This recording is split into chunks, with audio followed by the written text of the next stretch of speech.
CM Punk fires back at critics who claim he should quit WWE, why the crowd at WWE SmackDown booed Cody Rhodes, why Carmelo Hayes won the 2025 Andre the Giant Battle Royal, huge mistakes WWE made on the road to WrestleMania 41, Triple H got a star suspended, Mickie James ignored by WWE, The Undertaker breaks down in tears, Kevin Owens shares an unfortunate update. Let's dive right in. Why the crowd at WWE SmackDown booed Cody Rhodes. The final SmackDown before WrestleMania 41 on April 18, 2025, set the stage for the big weekend, with every star making their last play before the April 19th to 20th showdown. The main event saw undisputed WWE champion Cody Rhodes and his challenger, 16-time world champ, and 2025 Elimination Chamber winner John Cena trade fiery words. Cena called Rhodes a kid he'd crush at the show of shows, while the American Nightmare fired back, labeling Cena overrated. Shockingly, the T-Mobile Arena crowd booed babyface Cody, a twist that caught many off guard. Here's why the fans turned on Rhodes that night. Number 1. Cena's last WrestleMania hits home. John Cena flipped heel at Elimination Chamber 2025, teaming with The Rock to leave Cody a bloody mess. But fans still adore the Cenation leader. For 20 years, he's been a wrestling icon, and he's made it clear this is his final WrestleMania. When Cena vowed his retirement would be permanent, not fragile, the crowd felt his heart, cheering him and booing Rhodes for standing in his way. Number 2. Cody's promos feel stale. Cody's been a relentless champ since dethroning Roman Reigns at WrestleMania 40, but his feuds all sound alike. His promos lean hard on praising fans, WWE staff, and carrying the company, and it's getting old. Against Cena, he's been repeating the same lines since the heel turn at Elimination Chamber. The crowd might have jeered because they're tired of hearing the same Cody speech every week. Number 3. Heel Cena outshines Cody. Cena's always been a ticket seller, but his heel turn made him a global sensation. Nobody saw it coming. Reports say he's even topped Cody as WWE's biggest merch mover. The T-Mobile crowd booing the American Nightmare shows just how much they're drawn to this new, ruthless Cena, proving his star power's stronger than ever, even as a bad guy. Number 4. The Rock's no-show upsets fans. The Rock, as the final boss, has been a key player in the Cena-Rhodes drama, but he hasn't appeared since Elimination Chamber 2025. Fans were banking on him showing up for the SmackDown go-home, especially during the big Cena-Rhodes face-off. When the Brahma Bull didn't walk out, the crowd's disappointment might have spilled over, leading them to take it out on Cody with boos. Number 5. Fans want Cena's 17th title win. WrestleMania Sunday is huge for Cena. He's chasing a record-breaking 17th world title to top Ric Flair, and it's his last shot at the show of shows. Fans have long pegged him to break that record, and they're rooting for the franchise player to take the belt from Cody. That dream could be why the T-Mobile crowd turned on the American Nightmare, cheering for Cena's historic moment.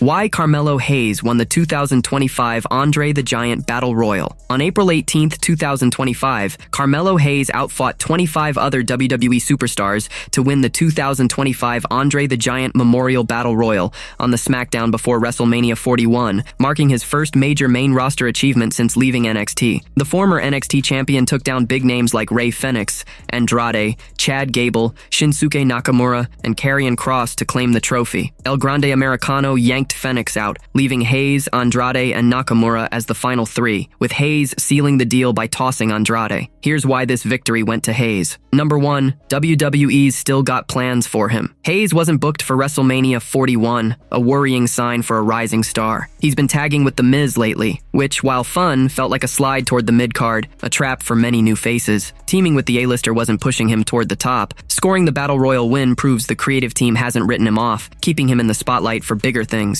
Number 2. Settling the score with Andrade. The match leaned into Hayes' 2024 Best of 7 series with Andrade, where both won 3 matches, but LA Knight wrecked the tiebreaker, leaving no clear victor. As the final 2 in the Battle Royal, their history sparked a flurry of counters, nodding to their epic rivalry. By dumping Andrade over the top rope, Hayes finally got the edge, closing their chapter with a definitive win. Number 3. Fuel for Hayes' big ego. Hayes loves to talk a big game, always boasting he never misses. Winning the Andre Trophy, held by only a handful of stars, gives him fresh ammo to flex. Heels thrive on gloating, and for a cocky young star like Hayes, this victory is perfect for hyping himself up as untouchable, even among wrestling's giants, boosting his bold SmackDown persona. Number 4. Setting up a post-Mania push. Past Battle Royal wins under Vince McMahon often led nowhere, with odd rewards like a green belt for the greatest Royal Rumble. But with Triple H in charge, things could be different. This win might earn Hayes a United States title shot, or a Money in the Bank spot. Whatever's next, It signals WWE's ready to give him a serious push once WrestleMania 41 wraps, putting him on a path to stardom.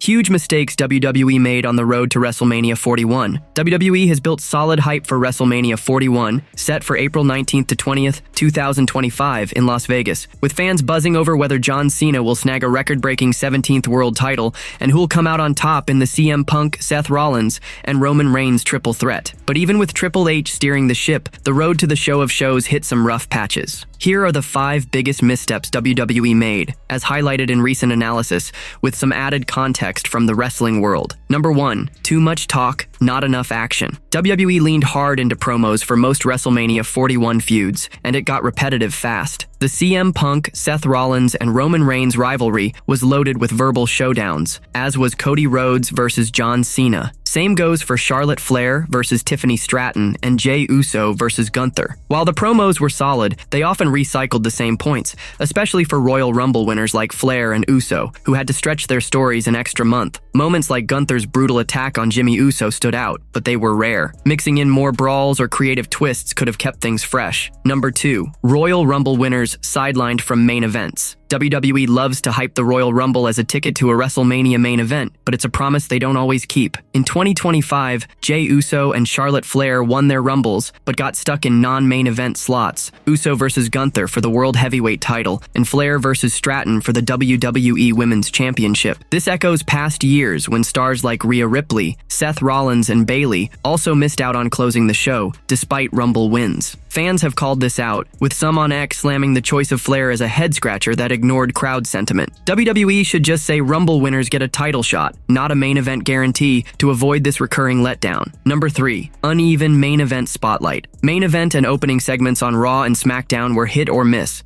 with inconsistent booking hurting the build. The Punk, Reigns, and Rollins feud had plenty of mic time, but it was lopsided. Reigns often got long entrances and speeches, while Rollins had half that, and Punk sometimes barely got 2 minutes, like when Rollins nearly stomped Paul Heyman. Jey Uso and Gunther, despite fighting for Raw's top prize, rarely closed shows, making their feud feel secondary. Highlights like Punk's favor from Heyman or Rollins' near stomp were great, but the uneven focus left fans wanting more balance. Posts on X have echoed this, pointing to a rushed feel in some storylines. Number 4. Dropping the ball on Alexa Bliss. Alexa Bliss came back at the 2025 Royal Rumble to a massive pop and competed in the Elimination Chamber, but WWE's dropped her since. A planned feud with Uncle Howdy and the Wyatt Six fizzled due to Howdy's injury, leaving Bliss off TV. Fans on X have vented about her absence, noting her thunderous reaction at the Rumble deserved better. WWE could have paired her with fresh faces like Tiffany Stratton or Chelsea Green, or kept her active with Wyatt Six teases. Reports even suggest she was pulled from WWE World at Mania, hinting she might miss the event entirely, a major waste of a proven star. Number 5. The Rock's Vanishing Act. The Rock kicked off 2025 hyping a big WrestleMania 41 role, talking about claiming Cody Rhodes' soul. After Rhodes said no, John Cena took the deal at Elimination Chamber, turning heel with The Rock and Travis Scott by his side. But that was it. The final boss hasn't shown up since. Fans expected more, especially after his heavy presence before WrestleMania 40. X posts have blasted his disappearing act for derailing storylines. Cena's heel turn carried the feud, but The Rock's absence made his earlier promos feel pointless. 1 or 2 more appearances could have tied his role together without overshadowing Cena and Rhodes.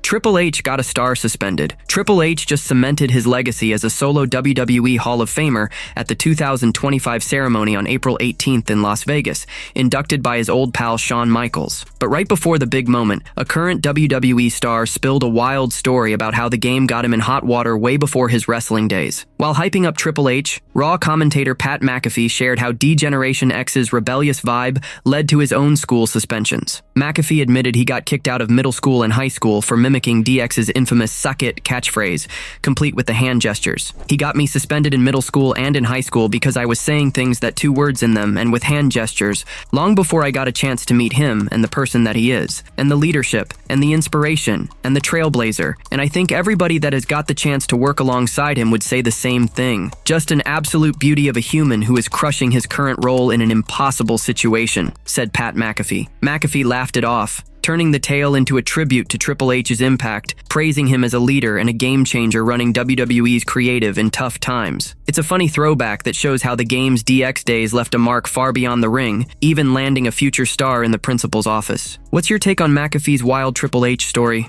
Mickie James ignored by WWE. A big moment at the WWE Hall of Fame 2025 on April 18th in Las Vegas left a sour taste for some, as Mickie James got completely overlooked. During Michelle McCool's induction speech, she talked up her late cool days but skipped any mention of James, despite their heated rivalry being one of the group's biggest. McCool gave shoutouts to Natalya and Layla, but James's name never came up, leaving fans stunned and upset, especially since stars like James and Melina are still waiting for their own Hall of Fame nods. Several other fans were disappointed that McCool was being inducted when stars like James, Melina, and others had not yet been inducted into the Hall of Fame. Adding fuel to the fire, McCool replaced James earlier in 2025 as host of WWE LFG. The show kicked off with James, but Season 2 swapped her out for McCool, with rumors swirling that The Undertaker, McCool's husband, pulled strings to get her the gig. James hasn't spoken out about the snub or the hosting switch, and details on what went down backstage are murky. During McCool's speech, the camera caught James's husband, SmackDown GM Nick Aldis, but he kept a poker face. Will James fire back about being left out? It's a tense wait to see what's next. The Undertaker breaks down in tears. At the WWE Hall of Fame 2025 on April 18th in Las Vegas, The Undertaker delivered a moment no one saw coming. There to induct his wife, Michelle McCool, the wrestling legend let his guard down, shedding tears and breaking the mystique of his iconic character. As he began his speech to honor McCool, his voice trembled, and he openly shared how much she meant to him, praising her impact on his life and the women's division in WWE. She picked me up when I could not get off the mat. She made me a better man, a better father, a better person. Michelle stepped away from the WWE at the top of her game to be something even more important to her, a mother. But even in her time away, her fingerprints are all over the women's division today. His voice cracked, tears welled up, and the crowd felt the weight of the moment. The dead man, known for his unbreakable persona, paused to gather himself as cameras briefly cut away. He pushed on, pouring his heart out. So tonight, I get to do something that I've wanted to do for a very long time. Babe, you're more than a Hall of Famer. You're a legend. You're my best friend, and you are without question the toughest, the classiest, fearless woman I have ever known. The raw emotion from The Undertaker left the room stunned, a rare glimpse into the man behind the myth, making McCool's induction unforgettable. What did you think of this heartfelt moment? Kevin Owens shares an unfortunate update. Kevin Owens, a fan favorite with a knack for stirring the WWE Universe, was set to face Randy Orton in a high-stakes match at WrestleMania 41 on April 19th to 20th, 2025 in Las Vegas. But a neck injury requiring surgery, announced on the April 4th SmackDown, derailed those plans, leaving fans gutted and WWE scrambling. Owens, who's been dealing with the injury since January, shared the news with a heavy heart, saying it really sucks to miss facing Orton at the show of shows. He's been off TV since his brutal 28-minute unsanctioned match against Sami Zayn at Elimination Chamber on March 1st, 2025. Despite the setback, KO's still in Vegas for WrestleMania weekend, handling non-wrestling duties like a 2-hour autograph signing at the Cricket Wireless store on North Rainbow Boulevard. True to his cheeky nature, Owens took to X on April 18th, poking fun at his own tardiness for the signing. Quoting Rachel Green from Friends Season 5, Episode 9, he wrote, "To everyone coming to meet me there today, sorry I'm late, but I left late. Rachel Green, Friends Season 5, Episode 9. I'll be there in just a few minutes. Let's all chat and stand next to each other while a picture is taken to commemorate the moment." The post shows he's keeping spirits high, even while sidelined. WWE's been hustling to fill Orton's WrestleMania spot, with SmackDown GM Nick Aldis emerging as a top pick to face the Viper, fueled by Orton's RKO on him after the injury news broke. Betting odds from BetOnline, reported on April 11th, listed Aldis as the favorite at 10-11, with Aleister Black 2-1, Solo Sikoa 4-1, and Ludwig Kaiser 5-1 also in the mix. Rusev, now Miro, was rumored as a contender at 10-1, but Fightful Select noted he wasn't the planned replacement when Owens' injury was revealed. Other names like Matt Riddle and Shane McMahon have been tossed around, but nothing's locked in. Fans on X have pushed hard for Aldis, citing his history as a former NWA and TNA world champion and his recent tension with Orton, including a personal jab at Aldis' wife, Mickie James. The uncertainty around Orton's opponent adds drama to an already stacked WrestleMania 41 card. Will Aldis step into the ring, or will a returning star like Black or Rusev steal the spotlight? KO's absence stings, but his lighthearted X post shows he's still connecting with fans even if it's just for a late-arriving autograph. CM Punk fires back at critics who claim he should quit WWE. CM Punk isn't backing down from critics telling him to ditch WWE. Set to battle in a triple threat match on night 1 of WrestleMania 41 on April 19, 2025, in Las Vegas, the Second City Saint clapped back at detractors during an interview on The Ringer wrestling show. Some fans have pushed him to quit, calling WWE a MAGA company for political reasons, but Punk fired back, saying he's done plenty to help those in need without flaunting it online. Like I'm just supposed to quit my job because somebody on Twitter says WWE is a quote-unquote MAGA company? Okay, you're on Lord Elon Musk's FNG Twitter saying stupid S. Shut the F up. What have you done? Because I've done a lot, I just don't broadcast it, he said. Punk's got Paul Heyman in his corner for the big match against Roman Reigns and Seth Rollins, headlining night 1. The Wiseman, who manages Reigns, owes Punk a favor for helping the OG Bloodline at Survivor Series, War Games 2024. Rollins, meanwhile, thinks Heyman owes him 1-2 for holding back a stomp on Raw earlier in April. With tensions high and alliances shaky, Punk's ready to let his actions in the ring do the talking. What's next for the best in the world at the show of shows?